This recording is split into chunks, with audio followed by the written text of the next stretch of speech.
Today's High Performance Podcast is brought to you by Josh Phegan Digital. It's the only place that you'll find our expansive resource library. Every form, checklist, visual and dialogue that you'll ever need to systemize your business. Available to edit in PDF to rapidly take your business to the next level.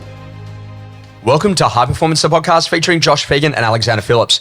Alexander, you've worked through lots of different markets and, we're hearing some great stories out of New Zealand at the moment that there's like 45% more listings than there were this time last year.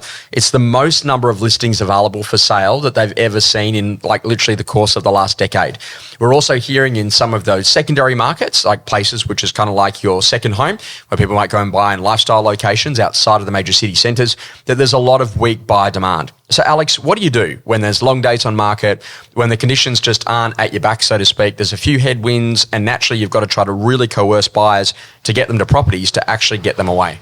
Hi, Josh. Obviously, we've seen this a lot over the course of my career, where there's you're sort of like a no man's land, where there's a massive gap between vendors and buyers. And I think a lot of agents sort of sit back, sort of waiting for a buyer to come. But at the end of the day, if it's not, if they're not transacting, it's purely the price. I believe there's a buyer in any market, and it's about understanding the motivation of the vendor, and if not making them motivated, and understanding what the outcome would be if they don't sell now, and if you do sell, what looks like next to you, and painting the picture of like a sideways shift going up or down, understanding the different markets where they're going to. But all that comes down to is really high vendor management and like ramping that up through the roof, with really high touch points, a lot more face-to-face meetings, like every week, vendor, sending them separate vendor reports, plus a vendor meeting, plus articles, plus offers, plus doing extra open homes, making them prepare the house more, like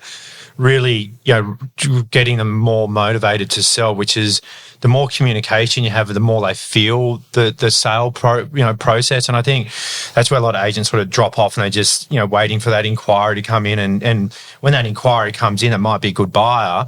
That vendor's not prepared. And that when that vendor's not prepared, then you're not selling. So it's all about, I think what we do quite well is the preparation of vendor when that right buyer does come along and they're ready to hit it. And that comes down to, the setup to sell when that buyer does come. And there's a lot of conversations around that to ensure that they don't miss that buyer and sell it for less later.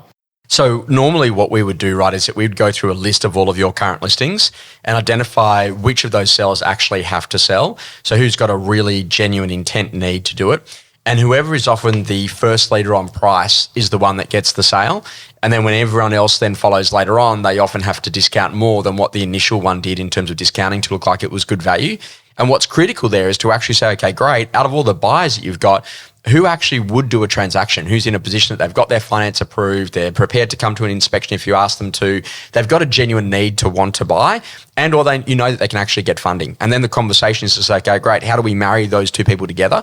Alex, there's an old school saying, it's not probably the Queen's English, but you got to wanna. So you got to find the person that actually wants to do a transaction, whether or not it be on the buying side or the selling side.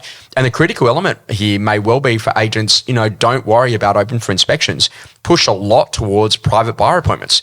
What are your thoughts there to try to make sure that you get that motivation across the buyer pool, going back through all of the buyer inquiry that you had a year, 2 or 3 years ago when they were lining up out the doors, and finding out who are the people that actually still have an appetite to want to do a purchase today? Josh, you just go back to the years of COVID and those high amount of one-on-one buyer appointments, but having like a spreadsheet of buyers that when you look at a house, you can actually go, these are the top 5, let's get them in, let's create momentum early. So I think probably a lot of the agents as well haven't done that from the outset, from the minute the property's listed. So therefore, the vendor actually hasn't had enough conditioning on where the market is by receiving offers, lots of open houses, lots of buyer appointments, lots of vendor meetings. And therefore, by the time that right buyer does come along, they're just so far away on price. It's just, you're wasting your time with them. So I think, something that we, strive to do in my team is to make sure that every property before it goes on the market has an offer and has buyers going through at the photos, buyers agents at the photos, but also giving the vendor like really good case studies around selling now versus later. But also a lot of the sales that we don't sell at the moment is because the price guide was incorrect from the outset. So that conversation early on around price guide is crucial to ensure that what that actually does is creates flow through the campaign, like a high amount of buyers, high amount of feedback. The buyers are talking to you saying, well, can we buy it for this level? You're relating that to the vendor is feeling the process, and then that makes them more motivated.